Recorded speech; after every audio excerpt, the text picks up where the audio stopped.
Well, welcome everybody. We're so thrilled that everybody could come and join us for our second hour of courage. Our first hour went extremely well, but this time we've got a very special pair of guys that come on and jump on with us. They've been friends for a long time, and they became friends because of Ironman. We're here tonight. We're going to promote. I'll tell you a little bit about the Main Street Mile, which is a virtual event this year in support of Companions in Courage Foundation. And we'd like you to, hopefully, wherever you are in the world, jump on, run a mile, post your time, and participate in helping pediatric patients. Companions in Courage Foundation builds interactive rooms in children's hospitals, and we provide during these very, very difficult times with COVID restrictions on parents visiting patients and stuff. We provide tablets so that kids can stay connected to the outside world. We're going to go to more of that in a little while, but first I'd like you to welcome our two guests tonight. Our first guest is a Hall of Fame hockey player, and he played for the Islanders, the Rangers, and the Sabres. And he has devoted his post-career to helping others. And that's Pat LaFontaine. And his special guest tonight is a longtime friend.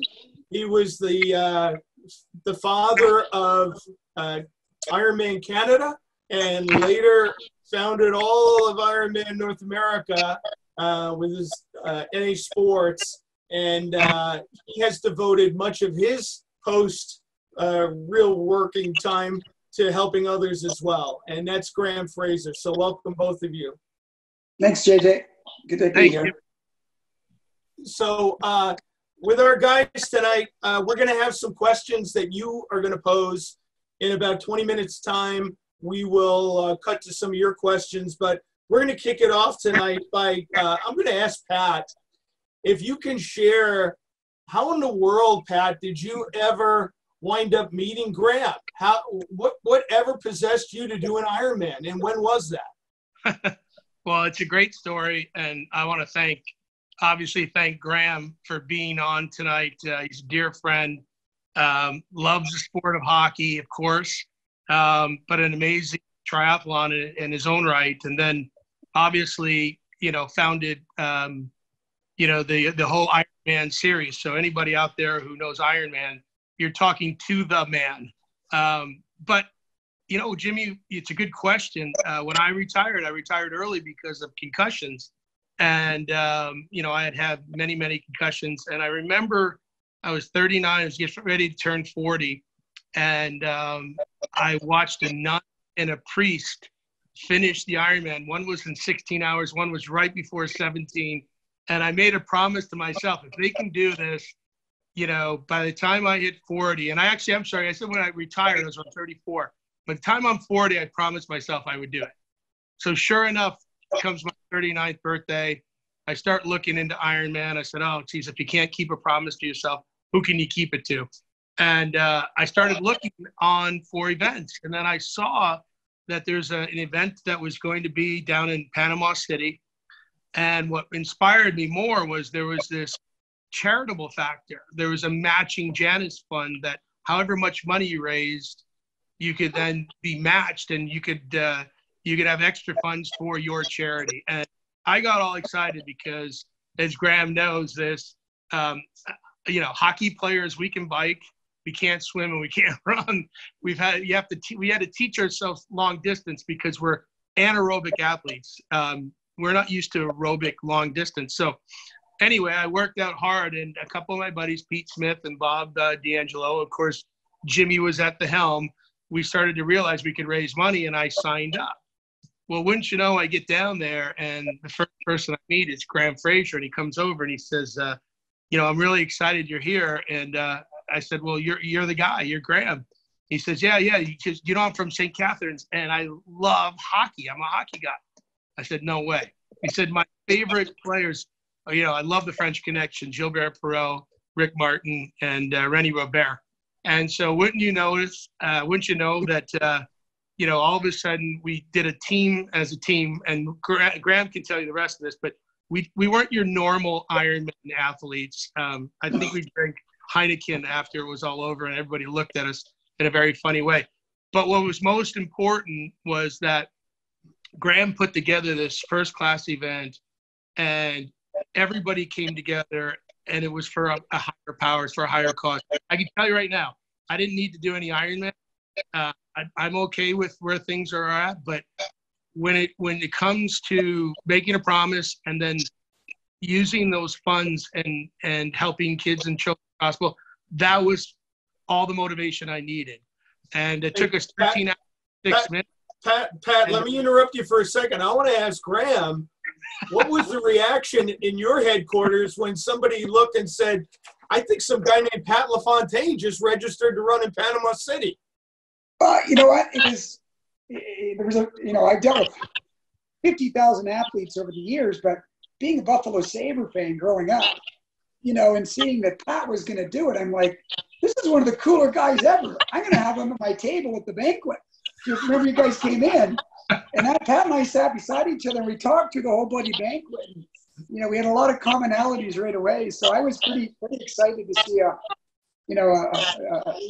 my team and one of the legends from my team doing our event. So I know we've had a lot of celebrities over the years, but I prefer the hockey guys. It's always the guys you've on.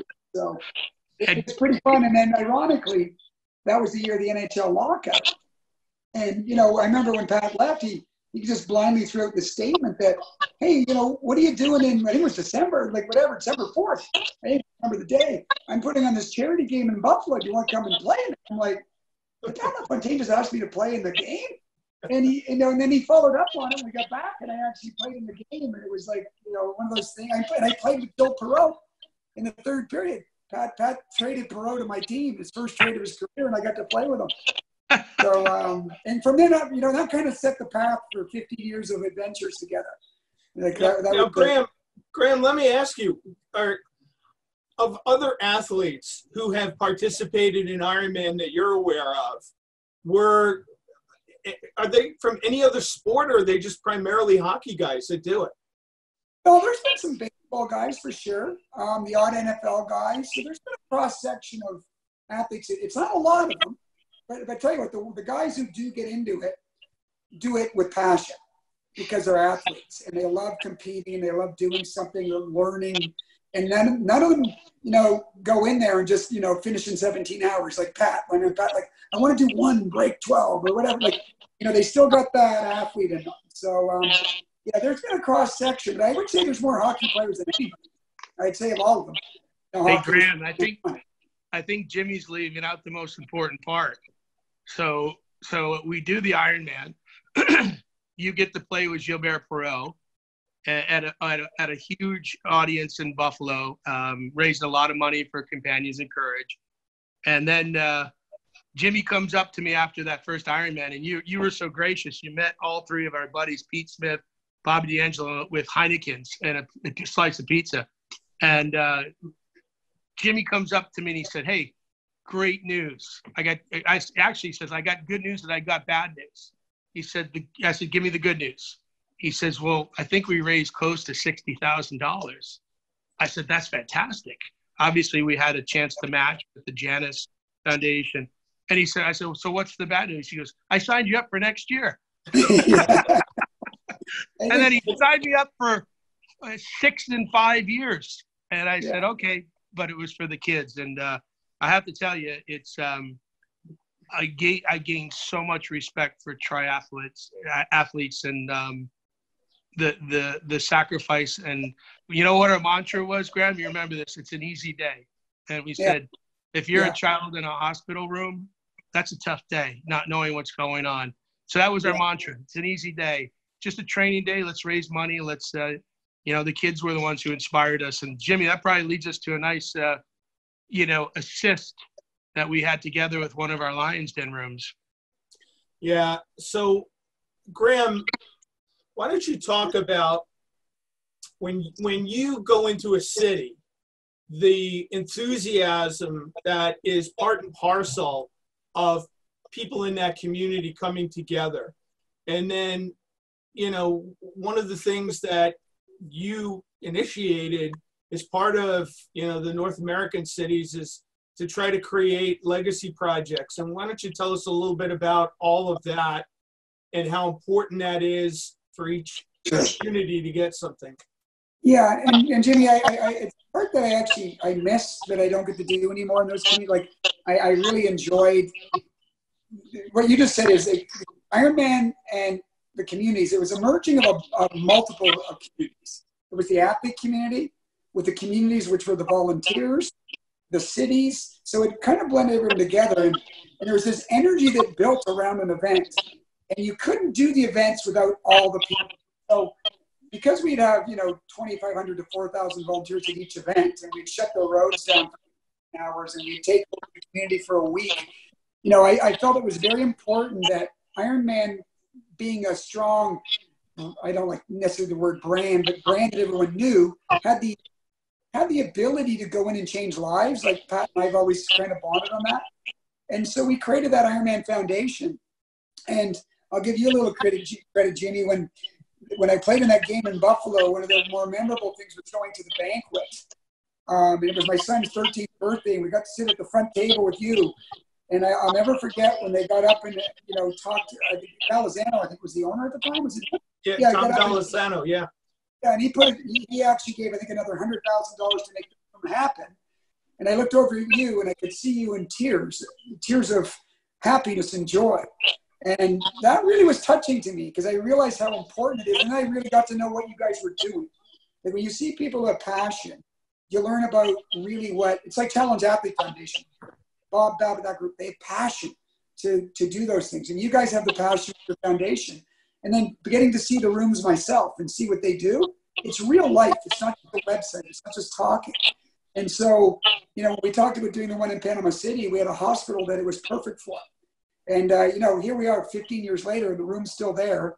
And I don't know how many thousands of kids have gone through there, but, that's your legacy in life, right? That you can leave things. And, we built outdoor rinks in some communities.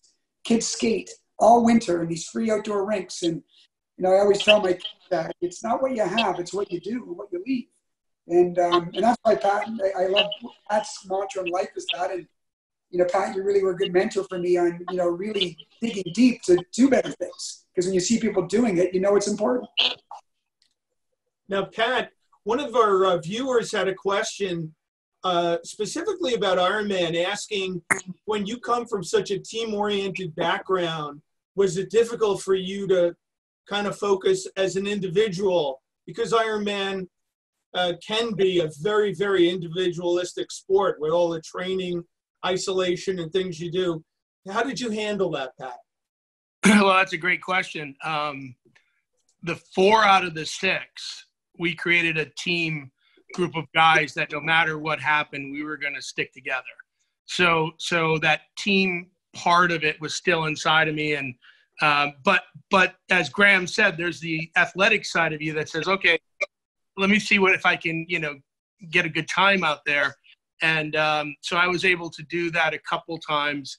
But yeah, I much rather prefer the team sport. The passing the puck, and I'm happy with the assists right now. But it was fun to kind of see where you can fall in as an athlete. I did one really good, I think pretty good time for an athlete. I know that's probably a good question for Graham. I know I can think of the guys. So Mike Richter, Bobby Nystrom, Mark Johnson, Scotty Thornton. Yeah. Those are four hockey players, I think. But I think they've only done one, right? Richter did one. Bobby Nye did one. Yeah, Scott did Austria. Yeah, I think they did one. You're the only multiple guy. Yeah, so they got 5 more to catch up. You have the most concussions. Oh, not that we're getting competitive now. Yeah, well, we were raising money. We were raising money for the kids. Well, I'm going to interrupt for 1 second. I just want to remind everybody, first of all, we have to thank the guy who is the engineer for tonight's show, Mark Leff. He's celebrating his birthday, but he came on to help support us tonight. So thank you to Mark. Happy birthday, Mark. Mark is managing the question and answer piece of this show tonight. And he is going to post, actually, I could post it really quickly now. I'm just going to do a quick commercial. if you don't mind. We are doing all of this to support a running race that has been going on, believe it or not, this would have been our 16th year. 16 years, we had something very, very special planned, and all of a sudden, Corona hit. So we had no idea that that was going to be the special thing. But you could see the URL on this screen. We're going to put this screen up again later. And from wherever you are, you can go to that link. You can register. You get a cool shirt. It's got a caricature of Pat on it. And you can help us raise money to connect hospitalized patients. Think about those kids that are stuck in the hospital right now and facing all of the unknowns of coronavirus while they're all alone, isolated. So we're going to try to help those kids with anything that we can raise from this event. You get included in a cool raffle and some other things. So please, if you get a chance, I'm asking you to please jot this down. We'll put it up again later. And it kind of leads into one of our other questions that came in, Graham, for you. People asking during the COVID pandemic, what can you do if you're an athlete to kind of try to stay in shape? What do you do to stay in shape now? Yeah, I pretty much do what I always do. You know, I'm very fortunate. I'm in British Columbia, which we don't have a COVID case. Things are fairly open. So I literally ride my bike every day, for sure. That's the one thing I do. First thing I do when I get up, I go to the gym every morning. I have my little routine I do so my body will move. It's about a 20 to 30 minute routine every day, lifting weights and little movements I do, old man stuff. My kids laugh because I'm using these little dumbbells, but it's all I got. And then I ride my bike every day. I mix it up with my gravel bike versus my road bike, things like that. And I think the key thing is I in all my life, I always think I sleep well. I try and have good sleep and I eat good food, and that keeps you healthy. But I always say, I was on a couple other of these webinars for the triathlon world, and I'd say if you're a triathlete, work on the thing that you're not good at. You know, like you're not going to race this year because there's no races. But if you're a weak biker, work on your biking a bit. And if your pools are open, which a lot aren't, but if your pools are open, but now that the lakes are warm enough, go work on your swimming. Like work on some things that you just can get better at. And or the other thing is, I always say to people, why don't you take a year and reinvent yourself? Do something you haven't done. Go hiking with your family more. Go mountain biking. Go play golf. Like triathletes sometimes get stuck in this bubble of I'm a triathlete. I only do this routine. I did that for years. You know, I had about 8 sports. That was my bubble of 8. But you know, it's not a bad year just to go do something different, or give your body a year off and let it heal. If you're one of these guys who've done it for 20 years, there is nothing wrong with letting your body, as Pat and I know, as we're getting older, you know, rest is important, and to let your body, you know, have a break. So I think those are things that, you know, I tell people to focus on, and, you know, and just make the best of every day. Like you know, if I get my bike ride every day, it's usually a pretty good day for me. You know, I get out there and I'm in the mountains here, so I'm by myself, or, you know, I'm listening to some fun podcasts and I have a good time. Hey, Pat, I want to ask you, you didn't let your body heal this one year when you decided that you were going to get involved with Steve Webb and create an opportunity, and you decided to do a bike ride from Toronto, the Hockey Hall of Fame in Toronto, to the NHL offices in New York City. And I'm going to ask you to lead off, and then I'm going to ask Graham for his professional opinion on how well this thing may or may not have been organized. So, Pat, why don't you start? What was the genesis of this 48-hour bike ride, 560 miles from Toronto to New York? Well, it started with Steve Webb. So Steve Webb would do his bike ride, and it was a 10-day bike ride. It was usually leaving Long Island to go up to Toronto. And Stevie was kind enough to help coach the Long Island Royals. As you can see a picture of the three of us there. So Steve said, hey, listen, Laffer, I got to do my bike ride. And I said, well, we've got games, we're coaching the kids. And he was kind enough to commit to 2 years of helping the kids and pay back, the next generation, which was amazing. And he said, well, what am I going to do? And I said, well, let's just do it in 48 hours. And he said, 48 hours? What, you crazy? And I said, well, I probably have more concussions than you did, but why has it ever been done? And he goes, I never thought about that. And it started out that we were going to do it because the kids had games. We had to, teach the Long Island Royals hockey team. And then he started researching your heart rate. We could ride, it's 550 miles. I said, listen, we're not going from New York to Toronto. We're coming from Toronto down to New York. We're going downhill. That's what I told him. And I said, we can do this. Let's put together a team. We've done enough Ironman. We've done enough centuries and marathons and Main Street miles. Let's figure it out. And we put together, as you can see, an amazing team at the started at the Hockey Hall of Fame, and right there next to the Stanley Cup. And the only thing we didn't prepare, and I'm going to pass this over to Graham, we didn't prepare that it was going to rain 90% of the time. Graham? Yeah. You know what? It was, if you've seen Caddyshack, we're in the golf course. Like, we were the Caddyshack of bike trips. Like, and actually it didn't rain until we got 5 miles away from the Hockey Hall of Fame. We got off dry. And I think the peak worst was when we got to Niagara Falls, and at night in the dark, and the roads were like potholy and bad, and we were losing a lot of time. And I told Jim I want to tell the story that Webby's a pretty big guy, and I'm not. And we were losing a lot of time, and Webby was pretty insistent that we were going to ride the whole thing as a group and get there. And I said, well, finally, there was a little tension in the group. And I remember taking Webby behind the one vehicle with pouring rain, grabbing him by the arm, which was the size of my leg, and saying, Webby, we're going to change how we're doing this. Because he was pretty adamant he was still going. And I was petrified. So I said, you're just going to go back in there and have a nap. I'm going to go out and start riding, and we're going to make up some time. But we just can't do this as a group. And he was pretty upset. But anyway, he took one for the team, and we did it in the time, which was the main goal. So, but it was that was just one of the more fun trips, actually. One of the things. Those hard days are the ones you remember. Oh. And riding at night in rain. Oh. Hey, Graham, I remember it vividly that it was 2 days, and you came up with the greatest idea. We were going to do it all. And the first day, I think I was 180 miles in. I did both days were 180 miles, so 360 of the 550 in 48 hours. But you were smart enough, because once we started losing time, Webby was upset because he wanted to stay on the bike, and you finally convinced the bear it's time for a nap, the big bear. And then we were able to tag team and make up the time.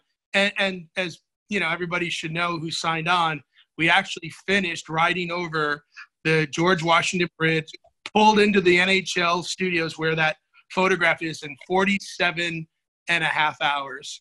And it was quite an accomplishment, but I don't think and unlike the Ironman, we did it many times. We never did that bike ride again. Yeah. Yeah, the organization wasn't quite as strong as the Ironman. Oh, my goodness. But we made it. You know what? And the thing is, the sun came out when we got there. Like, it was just like, oh, great. Here's the sun. It was beautiful. Great. Yeah, just the fact that none of the support team had phones that worked in the United States, and none of the cyclists had phones that worked in Canada. There were no turn sheets. Nobody knew where to go. Just kind of wherever the road takes us. Yeah. The one Dick went off to do laundry. We couldn't find him again. Communication. It's like, it's funny, Graham.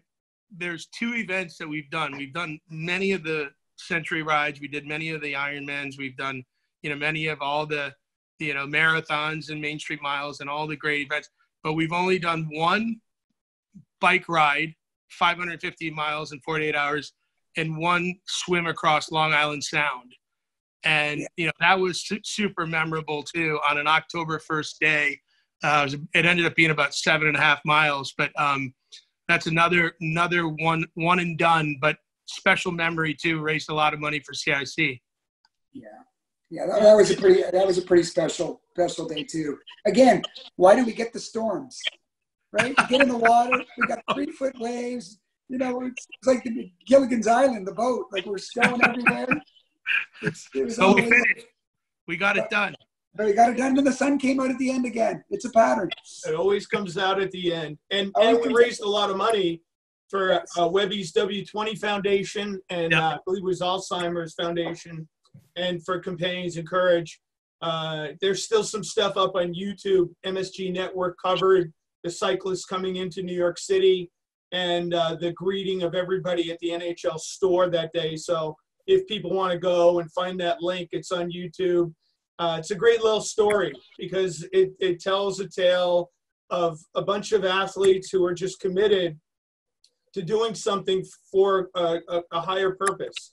And it wasn't about individual times. It wasn't about individual, distances. It was about a team working together, and everybody from our support crew who were great to, guys driving the van that we thought we were going to sleep in between our legs of the race, of the ride.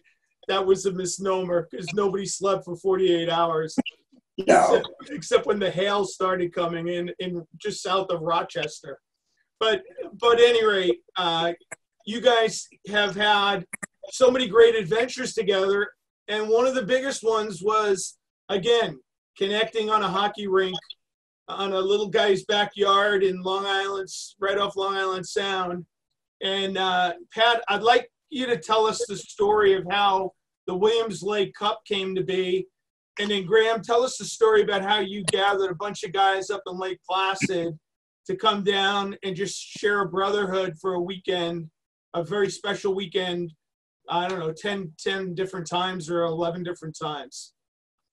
Well, Jimmy, the Williams Lake Cup started, actually it was the lake I skated on when I was a little kid in Williams Lake, and grew up, had an amazing childhood being out on the rink and typical stories, late nights and all day with your friends. And I always wanted to recreate, kind of that Williams Lake feel of having a hockey rink in your backyard. And when I retired, Tim Robbins, Susan Sarandon were kind enough to invite me up there with Daniel and the kids. And he had an outdoor rink in Pound Ridge, and it was, right near the reservoir, and had a little chalet, and would go down there, and Susan would bring down the hot chocolate. And it reminded me of my childhood. And the only time the kids came off the ice was when the pizza showed up. And, Tim, just had a love. We resurfaced it, threw some water in a barrel, and did all the things you do. And so every time I came home, I always told my wife, if we ever get the chance, I'd love to put a backyard rink. I'd love to do this. And she said, yeah, no, that would be great. So sure enough, we moved to Long Island out in Lloyd Neck, and there was a property next door, and I was able to purchase it. And sure enough, it was a perfect spot for a rink. And the difference was I decided to put in chillers and to put in, a locker room, scoreboard, mini Zamboni, so we could play 4 months out of the year. And then the next thing, the kids were having a blast. I was having a blast. All my buddies, the Low Tides, were playing. We decided to create the premier event, which was the Williams Lake Cup, in remembrance of the lake I skated on when I was a kid. And so the exciting thing was we had 5 or 6 teams that would show up. We'd have the Microsoft team fly in 2 teams from Seattle, and it was the Virus and the Hackers, perfect names. And then Graham's team, Lake Placid Wreckers, as you see the picture right there. We had the Gotham City Snipers, which was the NHL guys, and Brendan Shanahan and Grant Marshall, those guys would come out and play. The Huntington Low Tides. And then we had the, I'm just trying to, my team, the Rippers. Rippers. Yes, yes. And we had, and Dennis Leary, who came out when I was building the rink because he wanted to build his own rink, had to make his rink about, 2 feet longer and a little bit wider, but which it wasn't. He came out with his Roxbury Rippers. And so we had every team had a pro player. Clark Gillies played, Bobby Nystrom played, Benny Hogue, Steve Webb, Glenn Anderson, Brendan Shanahan. I can tell you that it started about 8 a.m. Piccolos would cater the event. We had a little beer garden. There's 100 people that showed up for the day.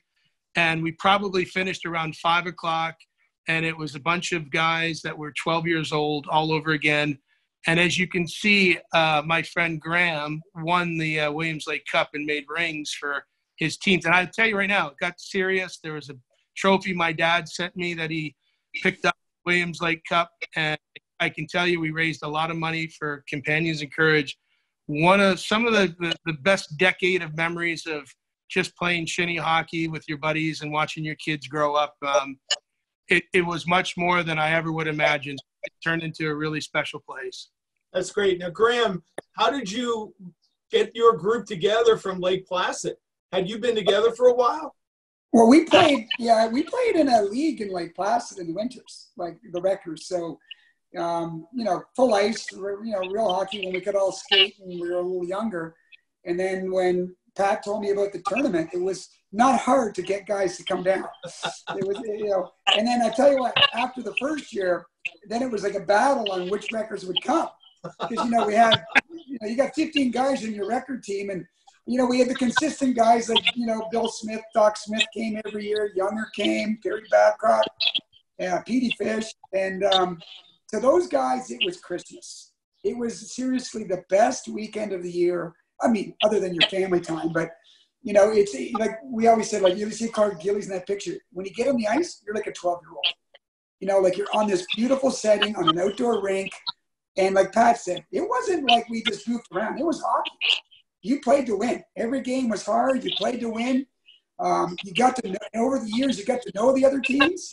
So you had rivalries, you had strategies. My first time I played Dennis Leary, I kind of went into the mesh or the fence shed there, like in the one. He's got the elbow in my head pushing me in, And then he spent the rest of the night apologizing to me, and I spent 2 hours out on your little deck drinking beer with Dennis Leary, telling me his whole life story. So you develop these friendships, like from all these, and I think you had actors, you had hockey players, you had plumbers, you had janitors. It didn't matter. Like when we were all together, and then some of our kids played a little bit. So to me, it's, it's probably some of the best memories I've ever had in my life, to tell you the truth. And when we had the reunion a couple of years ago, it was really special to see the guys. And hockey's a pretty unique sport where I find that if I go back and see my guys who played junior with 40 years ago, it's like yesterday. They are part of your pride. And it's the Williams Lake Cup. You see those guys that you're bonded for life. Like, it just, I don't know but hockey has that ability to do that. And I cherish those times. And, just got to say it, like we did win the cup 3 times. Only 3 times. Not that it was competitive, mind you. Yeah. You wanted to a Hall of Famer, but he's only got 1 cup, Well, let me take a quick minute here to remind everybody what we're doing today. We're here to promote a really special run. Normally we do this on Labor Day weekend on Long Island in Farmingdale. We have the Main Street Mile, and the Main Street Mile usually brings out about 400 or 500 runners or so. And this year, obviously, we can't do that live. So we're doing it virtual. We're asking everybody who's watching and everybody who watches this on demand later on, if they can, through July 16th, 16th being the operative day, we are going to allow people to submit their times. So you go on to this URL. We'll post it up again later. And you can go on and register. You get a cool shirt. You get entered into a really neat raffle. And post your best time. There's actually 2 events. One is you can post your best time in the mile run, and it can be a mile walk. To be honest with you, in years past, Runner's Edge, which is the local running store, hosts a really cool thing called Run Start, where they encourage people who are mid to late ages in their life to get off the lazy boy and get out and run. And even if the run starts off as a brisk walk, it gets people healthy, and it gets them thinking about their nutrition, and it gets them thinking about, how am I going to, continue to be successful in life and in health going forward? So we want to encourage people to do that. And the added benefit is that any money that we raise from this goes to connect pediatric patients across North America. So we have Lions Den rooms in 20 cities. Graham mentioned before the one in Panama City, but we have them across Canada and throughout the United States. And all those kids need to be connected to the outside world. So we thank you very much for your support. Again, if you can, please sign up and support what we're doing here. This is a very important time. So we're going to go now to our questions. We have some folks who have sent along some questions for the boys. And the first question here actually goes to Graham. So we have Cindy in just outside Panama City. She wanted to know the economic impact for any city hosting an Ironman event must have been very substantial. Did you ever have a hard time deciding on where to put your races? And was there ever a city where you really wanted to go to, but it just never worked out? Yeah, I'll start with the last question. Yeah, the one city that we really wanted to go to is Santa Barbara, California. We were looking for a location for an Ironman in California. And Santa Barbara, if you've ever been, it's one of those wow places. They had a great area to swim. They had a beautiful city. They had a great area to run, but we just couldn't find a bike course. It's a very, that was always the problem in California. So, and they were great people, very helpful. So that was kind of the one that kind of got away. But we ended up on Camp Pendleton, and that had a lot of stories, just working with the military and motivating the military. So that turned into a positive there. But yeah, the economic impact for Ironman is pretty substantial. Each community, it's anywhere from $10 to $50 million. It's very important to the communities, and that's why a lot of communities want to have them too. They have tourism departments, all those kind of things. So what we look for in an Ironman, I always try and think the economy is important in everything. It's like, what's more important, health or economy? There's always a balancing act. We never picked a location over money. It had to be a location that athletes want to go to and race at, have a great experience. And to me, you go to Lake Placid, you go to Penticton, people have been there. There's a feel. You own the community. The community embraces it. It becomes the Olympics of that community. We didn't want to go to some big city where you get plunked in the middle and no one pays attention to it and nobody cares. Like you're just lost. So that was always, and it had the right swim, bike, and run courses that go with it that would be challenging, safe, and the athletes would like to go through. Nothing, I never like these point-to-point races that they do now, where you got to bust here, do this. Like, to me, you want to be essential. You want to see it. So we kind of had a criteria. I always said you had to hit the A on all of them for us to want to go there.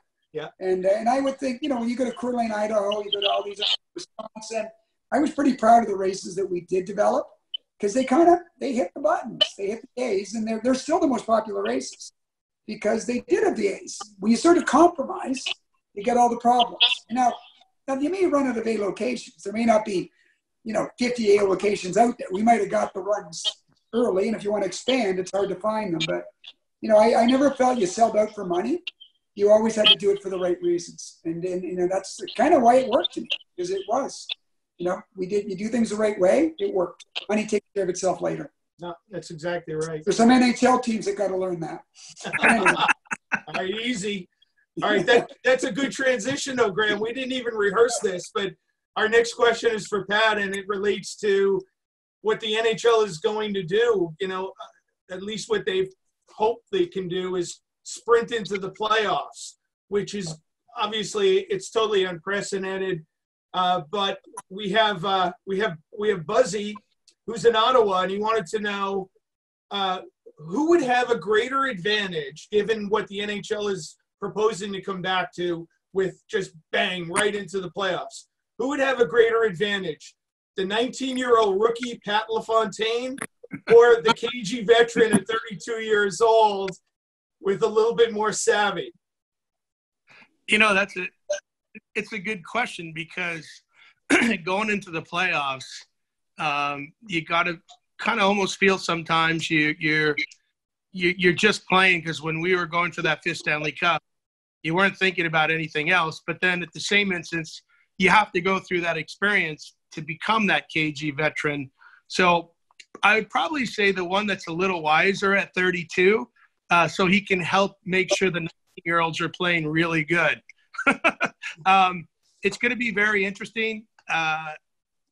You know, there is no, I mean, we're in uncharted. It's a paradigm shift. Like, who would have thought? You know, I think Pat, if I can interrupt you for a second, Buzzy had a follow-up on that question. He wanted to know, since all the games are going to be played neutral site, there's no fans, so that takes that out of the equation. Do you think that has any impact or lessen the impact of a playoff game when there are no fans? And then he asked, does any type of team or player have an advantage in that scenario? In other words, somebody, I guess he's thinking along the lines, somebody would have to be very self-motivated and not rely on, you know, crowd noise to jack them up for a game. Yeah, no, it's a good question, Jimmy. And I would say to him, I mean, he's in Ottawa there. They're going to pick these 2 cities coming up. Obviously, everybody's on neutral ground. There is no home team. There is no away team, really. It's going to be strange. And like you said, self-motivation. You know, I would say that maybe one of those younger teams that's, you know, starting to, you know, just, you know, I'm looking at an Edmonton that's, you know, young, fast, probably in great shape. Maybe some of the older teams, this has been a little interesting, playing in front of no fans. It's going to be, I think we're going to see some surprises. I really do. Pat, what about the Florida Panthers? They're used to no fans. They could have been Oh, Graham. Everybody in Miami. That was Graham who said that, not me, not Pat. I said it was a positive. It's a positive. Yeah, so I would say that as much as you'd want to lean towards veteran players normally in the playoffs because the experience matters, I think you can throw all that out the window right now. I think, you know, survival of the fittest. It's going to be a team that's really in great shape and hot goaltender. It reminds me of the I mean, even though it's going to be still a little bit of a survival of the fittest, what team just chemistry-wise comes together and the good legs stay healthy, the same old thing, but I think we're going to see some surprises. Yeah. Well, that's a good point. Now, the next question is for Graham. It's from Joey in St. Louis. He wants to know, so Ironman was started in Hawaii in 1978 by some military people. Joey wanted to know, in your travels and your experience, did you ever meet the guys who started Ironman or any of the 15 contestants who competed in the first ever Ironman triathlon? Yeah, you know what? I did meet some of the contestants, you know, and some of them are still around. Not many, to tell you the truth, just a few. And I have met the Collins. Oh, yeah. Was the original idea in Hawaii at the Ironman. Yeah, they still would come to the Hawaii Ironman and be very active. And it's funny when I think of those people, like I think of if they hadn't done what they did, where would my life have been? Right? Yeah. Because certain people do certain things in life, and there's a change that affects your life. And because of those people, I got to live this charmed life of what I got to do, and I have gratitude. Like Dr. Gills, who had the Ironman and got me involved. There's people that, you know, gave you the chance, and no different than Pat. There's hockey coaches or people along the way that open your doors. So, you know, you do appreciate it. But it's a passionate group. Yeah, no, that's awesome. But you touched on something that's so important. We're coming up on the NHL Draft, which, again, is another totally unprecedented event. I'm sure Alex Lafreniere, who was going to be the #1 overall pick, figured he was going to wind up in, you know, a Detroit or someplace, or Edmonton, maybe something like that. Instead, he's going to end up in some other city of a team that's actually going to be in this tournament, which takes me back to 1983 and a little kid sitting in Michigan and knowing that the Detroit Red Wings had one of the first 3 or 4 picks, and Hartford Whalers, Minnesota. And Pat, have you ever thought about how that twist of fate, you going to the Islanders because Bill Torrey had traded the rights to Bob Lorimer, to the Colorado Rockies, to the rights to draft you, how that changed your life? It's amazing. Every time I run into the Torrey brothers down here, I said, your dad changed my life forever. One pick. I think what Graham just said too, it's a little bit of fate. I'm a big believer. There are no coincidences, but it stems from a game, and the game teaches you so much. It teaches you, to develop, character and life skills, teamwork, sacrifice, all the things we talk about, commitment, discipline. It teaches you all that, but it also brings you on a journey where, listen, I met the love of my life, was set up by Lauren Henning on a blind date. Was married 3 years later. We're celebrating 33 years, 3 kids, living back here on Long Island where it all started. It's like Graham said, he took it to another level. I've never thought that if you would have said this, and I go back to the story, I was 15 years old and we're doing spring cleaning, and my dad says, hey, there's a team in the Stanley Cup Finals. Come on in. And my brother and I run in. It's the Islanders in Philadelphia. It's in May, 24th. And all of a sudden, Henning passes it to Tonelli. Tonelli passes it to Nystrom. And the goal, and we're jumping up and down. And I look and I said, where the hell's Long Island? I pulled out literally a map and got and looked. I said, oh, there's Long Island. And here's fate, Jimmy. The 1980 team just won the gold medal. And all of a sudden, a young bunch of boys and girls decided maybe I could become an Olympian. I was one of them. Ruzioni scored that goal on my 15th birthday. And then I watched the Islanders win the Stanley Cup. And I thought, yeah, maybe far down the road, if I ever became a pro, wouldn't that be really cool? But that was way too far. 4 years later, I get to play in Sarajevo, which was a dream come true. I look to my right and I look to my left, and it's Nystrom and Tonelli for a little 19-year-old kid. So, Graham, fate, but everything in my life, and it stems to Companions of Courage, to the friends of the foundation that are on, this Zoom call, this Courage Hour. All those experiences have been amazing, and hockey was at the core of it. Hockey was at the core. If it wasn't for this game, none of it would have happened. As Graham said, he used the word gratitude. So I think one of the things Companions of Courage has taught me most of all, it's about teamwork, and it's about giving back to those less fortunate. And that was something I learned at a very young age, but it's brought me to so many amazing people. And obviously, Jimmy, you and Graham, any of those are friends of the foundation. It's been one of the greatest things and best experiences of my life. Hey, Jimmy, I want to tell one story. Pat triggered me there about that, fate and, gratitude and all those things. Like one day after the tournament, you and I went for a run in the forest by your house. Awesome running place. I love running in there. And I remember saying to Pat, because I wanted to be, hey, everything he said, I wanted to be a hockey player. I didn't want to be a triathlete. Like, that was my dream in life. And I said to Pat, I said, God, I wish I could have skated like you. Because I had good hands. I could play the game. I just didn't have the wheels to go with my small body. And then you just looked at me and said, yeah, but your fate was what you did. If you had skated like that, you wouldn't have built what you did. And I just went, okay, good point. We all have our destiny, right? There's a path that you got to take, and sometimes you just got to know that you got to follow it.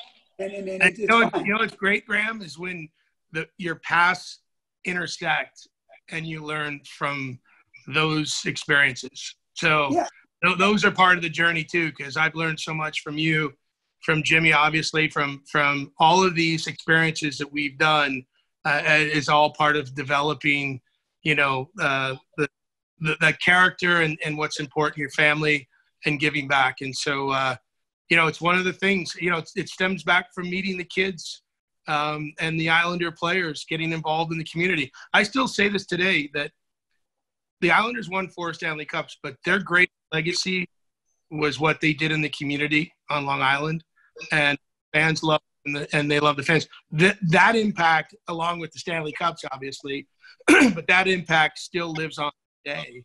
And then my years in Buffalo, met some amazing people, and met some kids that really helped to inspire companions and courage. So I think not only the game, but it's the people and the relationships that teach you so much along the way. Yeah. And that kind of leads into our next question, Pat. It's for you. It's from Cindy, and she's up in Rochester.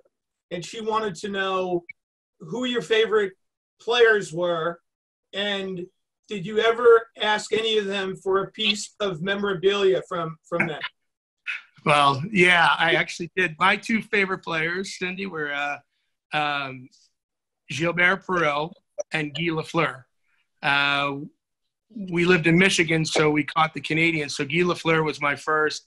And right after that, it was Gilbert Perreault. So both of them, I was a little kid, 8, 9, 10 years old. All I would do is get the newspaper and look for their true names. In my wildest dreams, did I ever think that I'd be able to become a captain in Buffalo and kind of follow in the footsteps of the great Gilbert Perreault? And so, yeah, I'll tell you this story. I was an Islander, and Guy Lafleur became a Ranger. And I just huge fan. I don't care who you are. You're a 12-year-old kid when you're around your hero. And we were winning 4-2. There's 10 seconds to go in the game. And Guy lined up in front of our goalie. And he moved out in the slot, and I moved out next to him. And I thought, I'm never going to get this chance again. And it was his 1,000th game. And so here's my hero. I'm covering him in front of the net. So he's like, Guy, what? Guy, can I have your stick after the game? And he looked at me, he goes, move away. Let me score the goal first. And so guess what?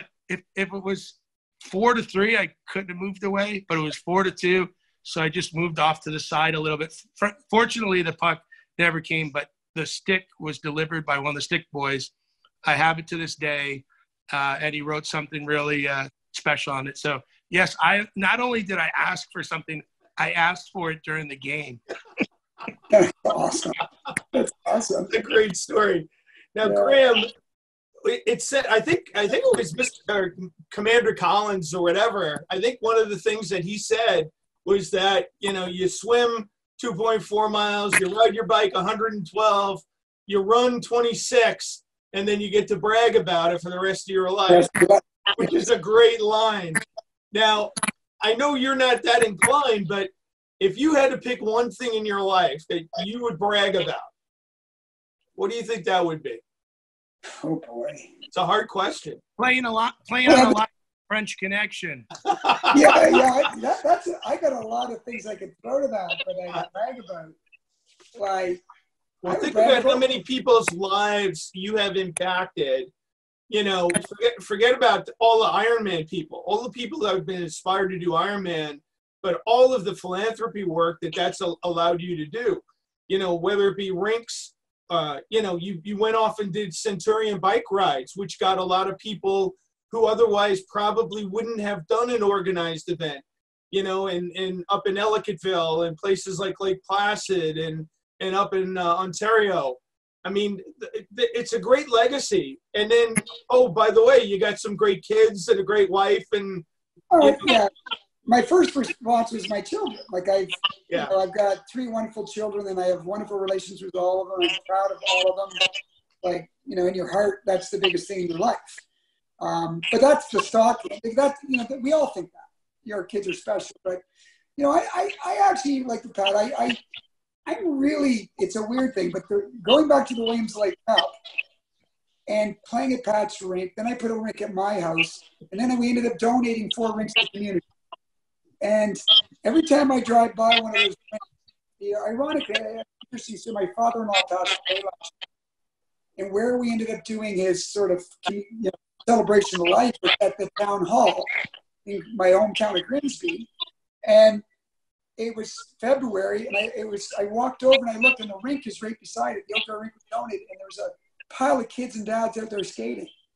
And my father-in-law loved that we donated that rink. And it's just one of those things. It all comes together. I stood there. I was already emotional, but I just kind of went, of course, this is life. And when I'm gone someday, the rink will be there. Yeah. Right? Like, those are the things that I think that matter. And that's, if you want to brag about something, it's just the things you did for the communities. You know, no one cares about my athletic achievements or, you know, like, other than your friend, like you. But those things matter. So Graham, if it makes you feel any better, when anybody asks me, oh, Graham Fraser, who's Graham Fraser? I said, well, you know, Graham's done to triathlon what Wayne Gretzky has done for hockey. So I always say he's the Wayne Gretzky of triathlons. Yeah. Hope that makes you feel better. Yeah. Because you are. And you know what else? We didn't get to it, Pat, but I also want to remind you that in the middle of the 48-hour bike ride, we were 2 hours into it, and somebody was dedicating a rink in his hometown in Grimsby. And then I also have to ask this, Graham, because I don't know if this is part of Ironman training, but the night before Pat did Ironman Canada in Penticton, Graham had him playing in a charity hockey game. Yeah. I don't know if that's supposed to be what you do to prepare for an Ironman the night before, but. And you know what? And he was still competitive in the game. He wanted to play well. Because I'll never forget, he didn't come with a stick or whatever. We gave him a stick, and he said, I can play with any stick. A stick doesn't matter. I'm a skate guy. He played the game. This stick sucks. I couldn't play with this stick. Well, this has been a great hour, guys. You know, your friendship comes through. And more importantly, the commitment that you both have and the role models that you are within your own little worlds, but then brought together to let people understand that they can use their celebrity and they can use their purpose in life to help others. And it doesn't have to be on a grand scale. It can be starting by making a difference in your little corner of it. And you guys have both been shining examples of how that's done. And as a friend of both of yours, I am enormously appreciative. You know, whenever I have a moment when I'm getting a little weak on something, I think about you two guys and I say, well, you know, what would Graham, what would Pat do? And it's always the right answer. So I want to thank you on behalf of everybody that logged in tonight and that will watch this later on. Just want to remind everybody, if you can, we're going to have this URL posted up in social media later on. If you can join us, that's great. And if you can't, that's okay too. We're just glad that you spent an hour with us. On behalf of both Graham and Pat, we want to wish everybody to still be healthy, be well, be fit, and take care of your families, because now's the most important time. You know, we want to make sure that you're here for a long time to come. And I want to thank, you know, our friends. Graham, thank you so much for the time tonight. It's most appreciated. And Pat, as always, thank you so much. Hey, thank you. Great job, Jimmy. Everybody stay courageous. Stay healthy. Thanks, Graham. Yep. Thanks, Patty. See you guys. Take care. Bye-bye. Thanks, Jimmy.